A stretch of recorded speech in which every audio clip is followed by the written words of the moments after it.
Welcome back students, आप सभी का स्वागत है ट्रेंड्स एजुकेशन के चैनल पे। तो इस वीडियो में हम बात करेंगे रेल ट्रांसपोर्ट के बारे में। देखो, हमने लास्ट वीडियो में कवर किया था ट्रांसपोर्ट के मीनिंग्स, देन आफ्टर मोड्स इसके बारे में, देन आफ्टर रोड ट्रांसपोर्ट के मीनिंग एंड उसके एडवांटेजेस डिसएडवांटेजेस के बारे में। अभी हम बात करते हैं रेल ट्रांसपोर्ट के कुछ मीनिंग्स और उसके एडवांटेजेस डिसएडवांटेजेस के बारे में भी डिस्कस कर लेंगे। ठीक है, तो देखते हैं मीनिंग क्या बताता है कि जो transportation of goods and passenger है on rail line through trains is called rail transport. इतना सही आपका मीनिंग है, इससे ज्यादा कुछ नहीं। क्या बोलता है कि ट्रांसपोर्ट आप करवा रहे हो गुड्स का और पैसेंजर का, किससे? रेल लाइन से, ट्रेन के द्वारा। इसको कहेंगे रेल ट्रांसपोर्ट। आप लोग अच्छे से याद रखना, यही इसका मीनिंग है, इससे ज्यादा कुछ नहीं है। ठीक है, तो आगे क्या बोलता है कि ये ज्यादातर जो है इंपॉर्टेंट प्लेसेस पे ही चलता है पूरे कंट्री के अंदर। और ये जो है most dependable mode of transport है, जो कि गुड्स कैरिंग और पैसेंजर को करता है लंबे दूरी के लिए। हमने रोड ट्रांसपोर्ट में देखा था कि लंबे दूरी के लिए कंफर्टेबल नहीं था, लेकिन रेल ट्रांसपोर्ट लंबे दूरी के लिए कंफर्टेबल होगा, शॉर्ट डिस्टेंस के लिए कंफर्टेबल नहीं होगा। ठीक है, तो ये बताया गया है। और इसको संभालने वाला क्या है? भारत के अंदर अगर बात करें तो मिनिस्ट्री ऑफ रेलवे जो है रेलवे प्रोजेक्ट को, रेलवे ट्रांसपोर्ट को पूरे कंट्री में देखता है और उसके डेवलपमेंट के बारे में भी ये डिसाइड करता है। कौन? Ministry of railway. ठीक है, तो याद रखना। और इंडियन रेलवे की बात करें तो इसके अंदर कई टाइप्स के ट्रेन है। जैसे अगर बात करें इंडियन रेलवे के अंदर, जैसे कि पैसेंजर ट्रेन है, मेल है, एक्सप्रेस है, कार्गो और गुड्स ट्रेन है। कार्गो और गुड्स ट्रेन को हम नॉर्मली इंग्लिश में कहते हैं वैगन। क्या कहते हैं? ठीक है, वैगन कहते हैं, आप लोग याद रखना। ठीक है, तो जिसको हम साधारण भाषा में मालगाड़ी कहते हैं, आप लोग याद रखना। ठीक है, और कुछ ऐसे ट्रेन है जो कि बहुत पॉपुलर है, जैसे कि राजधानी एक्सप्रेस, दुरंतो एक्सप्रेस, शताब्दी एक्सप्रेस, इंटरसिटी एक्सप्रेस, यानी कि सिर्फ और सिर्फ उसी स्टेट में चलना या दो स्टेट के बीच में चलना, that is intercity state express. या फिर वंदे भारत एक्सप्रेस अभी अभी निकला, या हॉलीडे स्पेशल ट्रेन। ठीक है, कुछ ऐसे ट्रेन जो स्पेशल डेज पे ही चलाए जाते हैं। और अगर बात करें लग्जरीज ट्रेन की, तो इसमें भी बहुत सारी ट्रेन आती है जो कि भारत में इंट्रोड्यूस किया, जैसे palace on wheels, Deccan Odyssey, Ramayana express, Maharaja express to promote domestic tourism. ठीक है, तो ये सारी ट्रेन भी इसके अंदर आती है। उसके एडवांटेजेस की बात करें तो क्या क्या दिया गया एडवांटेजेस में, उसके बारे में हम डिस्कस कर लेते हैं। इसमें बोलता है it is convenient mode of transport for travelling long distance, है ना। शॉर्ट डिस्टेंस के लिए अच्छा नहीं है, बट लॉन्ग डिस्टेंस के लिए बहुत ही बेनिफिटेड है। दूसरा क्या बोलता है? It is suitable mode of transport for carrying heavy and bulky goods in large quantity over a long distance. ठीक है, तो ज्यादा से ज्यादा हेवी और लार्ज क्वांटिटी को ये उठा के लेके जा सकता है लंबे दूरी तक, है ना। ये बहुत सुटेबल है। बोला गया है it is fastest mode of transport as compare to road transport. अगर रोड ट्रांसपोर्ट से हम कंपेयर करें तो ये फास्टेस्ट मोड ऑफ ट्रांसपोर्ट है ना। रोड ट्रांसपोर्ट में आप जो है जाते जाते बहुत सारे प्रॉब्लम्स हो सकते हैं, ट्रैफिक जाम हो सकता है, कोई अदर ब्रेकर वगैरह आ गया। रोड ट्रांसपोर्ट में बहुत सारे प्रॉब्लम्स होते हैं, लेकिन रेलवे ट्रांसपोर्ट में वैसा नहीं, ये लगातार चलते रहता है, जिसकी वजह से ये फास्टेस्ट मोड ऑफ ट्रांसपोर्ट कहला जाता है रोड ट्रांसपोर्ट के कंपेरिजन में। और बोला गया it is operate is less affected by adverse weather condition. अगर वेदर कंडीशन खराब है तो इसको कोई अफेक्ट नहीं होगा, जब तक बहुत ज्यादा ही खराब ना हो जाए। थोड़ा बहुत है तो कोई प्रॉब्लम नहीं है, ज्यादा अगर खराब हो गया तो इसको थोड़ा बहुत प्रॉब्लम होता है।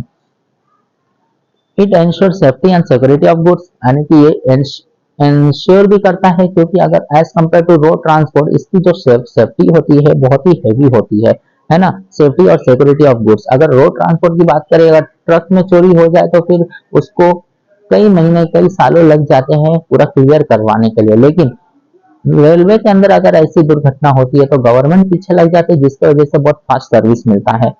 अगला बात करते हैं डिसएडवांटेजेस की, क्या दिया गया डिसएडवांटेजेस में। तो नॉर्मली अगर बात करें डिसएडवांटेजेस में जो इसके लिए नुकसानदायक है, जैसे कि it is relatively cost for carrying goods and passenger over short distance, है ना। लॉन्ग डिस्टेंस के लिए अच्छा है, शॉर्ट डिस्टेंस से जाओगे तो फिर महंगा तो पड़ेगा ही। उसके बाद it is not available in remote parts of the country, यानी कि ये जो है सिर्फ देश के अंदर चलता है, देश के बाहर नहीं चलता है। It involve heavy losses of life as well as goods in case of accident. अगर एक्सीडेंट हो गया इन केस तो बहुत ज्यादा ही नुकसान हो सकता है। अगर पैसेंजर ट्रेन है तो ज्यादा नुकसान हो जाएगा पैसेंजर्स का, गुड्स है तो गुड्स का नुकसान हो जाएगा, हेवीली नुकसान होता है इसके अंदर, जो कि अच्छी बात नहीं है। Time flexible is not there as train are running as per their fix time, यानी कि आपके हिसाब से ट्रेन नहीं चलती, ट्रेन अपने टाइम के हिसाब से चलती है, तो ये बताया गया इसके अंदर, तो ये अच्छी बात नहीं है। लेकिन रोड में देखोगे तो आपके हिसाब से चलेगी, जाओगे आप अपना बुक कर लोगे, आप जब बोलोगे तब चलेगा, लेकिन ट्रेन में ऐसा नहीं, डिसाइडेड रहता है फिक्स टाइम, उसी टाइम पे आपको आना है और प्रोवाइड करवाना है। It does not provide door to door service, है ना, रेलवे जो है स्टेशन टू स्टेशन जाता है, घर टू घर नहीं जाता है, जैसे रोड होता है हर घर को कनेक्ट करता है, लेकिन ये हर घर को कनेक्ट नहीं करता है रेलवे, आप लोग याद रखना। ओके, तो ये इंपॉर्टेंट पॉइंट था। उसके बाद बात करते हैं एयर ट्रांसपोर्ट की। अब एयर ट्रांसपोर्ट का मतलब क्या होता है समझना। Air transport carrying the goods and passenger through airway by using different aircraft like passenger aircraft, cargo aircraft, helicopter etcetera. This is fastest mode of transport but it does not provide door to door service. यहाँ पे पहले ही बता दिया, यही आपका meaning है, आप लोग याद रखना। क्या बोलता है, एयर ट्रांसपोर्ट क्या है, गुड्स और पैसेंजर को एयर के द्वारा एक जगह से दूसरी जगह लेके जाता है, और इसके अंदर इंक्लूड होते हैं जैसे पैसेंजर एयरक्राफ्ट हो गया, कार्गो एयरक्राफ्ट का मतलब जो गुड्स वगैरह लेके जाता है, या हेलीकॉप्टर एक्सेट्रा। और ये चारों में से सबसे फास्टेस्ट मोड ऑफ ट्रांसपोर्ट है, ठीक है। चारों इन द सेंस की आप समझना, ये वाला पॉइंट और ये वाला टोटल 7 है, तो 7 में से सबसे स्पीडी वाला जो है वो है एयर ट्रांसपोर्ट, ठीक है।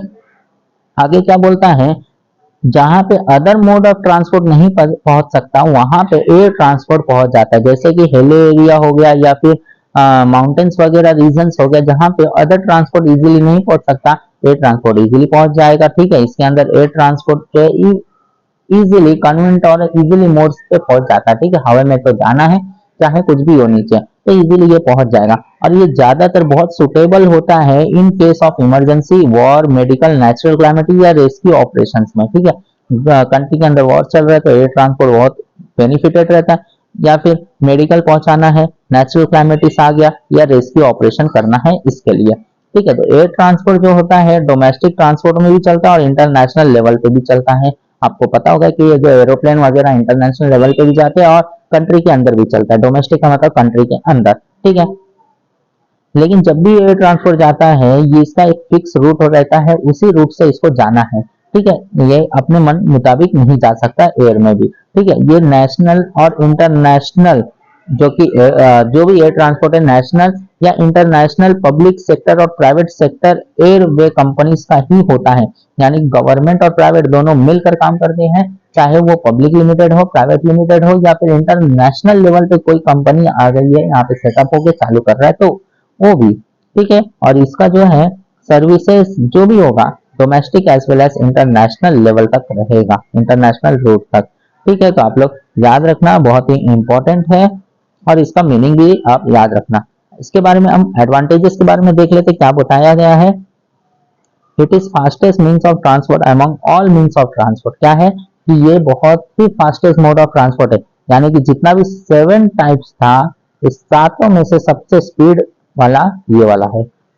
उसके बाद air transport play vital role during war emergency situation and it can be useful for rescue purpose और providing quick service after areas affected areas. तो क्या बोलता है कि अगर सिचुएशन खराब होता है, कंट्री में वॉर जैसा सिचुएशन होता है, तो ये बहुत हेल्पफुल होता है, या कंट्री में कोई रेस्क्यू पर्पस के लिए यूज करना है, जहां पे ज्यादा फ्लड आ गया है, दूसरा ट्रांसपोर्ट काम नहीं कर रहा है, तो ये ट्रांसपोर्ट को यूज किया जाता है उस रेस्क्यू ऑपरेशन के लिए।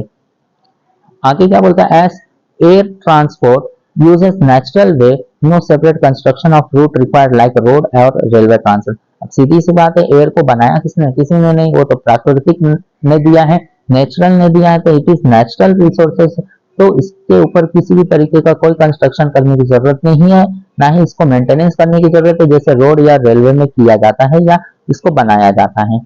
आगे बात करते हैं, क्या बोला, it is less polluted as compare to road transport. Road transport में कितना पॉल्यूशन होता है, बहुत होता है, लेकिन रेलवे में इतना नहीं होता है। बहुत सारी रेलवे जो है इलेक्ट्रिफिकेशन हो गई है, इलेक्ट्रिक के हिसाब से चल रहा है, और कोयले के हिसाब से बहुत कम चल रहा है, जिसकी वजह से इसमें ज्यादा खर्चा या फिर पॉल्यूशन का खतरा नहीं होता है। आगे बात करते हैं, it is useful in such area where other means of transport are not accessible, यानी कि जहाँ पे रोड रेलवे नहीं जा सकता या वाटरवे नहीं जा सकता, वहां पे एयर ट्रांसपोर्ट इजीली जा सकता है। अगला हम बात करते हैं डिसएडवांटेजेस की। अब क्या दिया गया डिसएडवांटेजेस, इसके बारे में देखते हैं।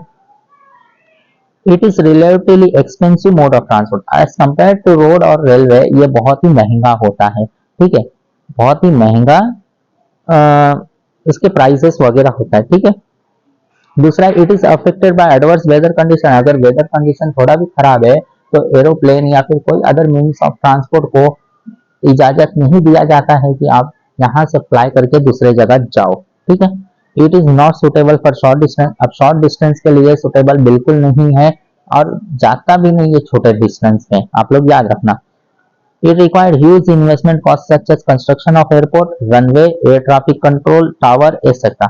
अब इसको जो है कंस्ट्रक्शन करने के लिए बहुत ही खर्चा आता है, मेंटेनेंस या खर्चा कंस्ट्रक्शन पर, ठीक है। तो कंस्ट्रक्शन और एयरपोर्ट बनाना है, रनवे बनाना है, एयर ट्रैफिक कंट्रोलर बनाना है, कंट्रोल टावर बनाना है, जिसको हम शॉर्ट में कहते हैं ATC, ठीक है, एयर ट्रैफिक कंट्रोल। तो ये नॉर्मली बनाते हैं तो फिर बहुत ज्यादा खर्चा हो जाता है। उसके बाद लास्ट वाला जो लाइन बताता है वो क्या बोलता है कि air transport is subject to international restrictions as aeroplane of some nations are not allowed to fly over other countries. अब इसका मतलब क्या है कि इस अगर इंटरनेशनल लेवल के लिए जा रहा है तो बहुत सारी कंट्री बोलती है कि हमारे देश के ऊपर से तुम मत जाओ, ठीक है। अगर परमिशन नहीं मिला किसी कंट्री से तो उस कंट्री को किसी और डिस्टेंस से जाना पड़ेगा। जैसे कि अगर भारत की बात करें, यहाँ से अगर फ्लाइट जा रहा है दुबई, मान के चलो यहाँ से जा रहा है अमेरिका को, अमेरिका यहाँ पे, अब इतने डिस्टेंस में बहुत सारी कंट्री, कोई यहाँ है, कोई यहाँ है, कोई यहाँ है, ठीक। तो अगर ये बोलता है कि मेरे ऊपर से मत जाओ, ये बोलता है मेरे ऊपर से मत जाओ, ये बोलता है मेरे ऊपर से मत जाओ, तो ये क्या हो गया, इंटरनेशनल रिस्ट्रिक्शंस। तो इसको जो है ऐसे जगह से जाना पड़ेगा जहां पे ये कंट्री का प्रभाव नहीं होगा, तब यहाँ पहुंच सकता है।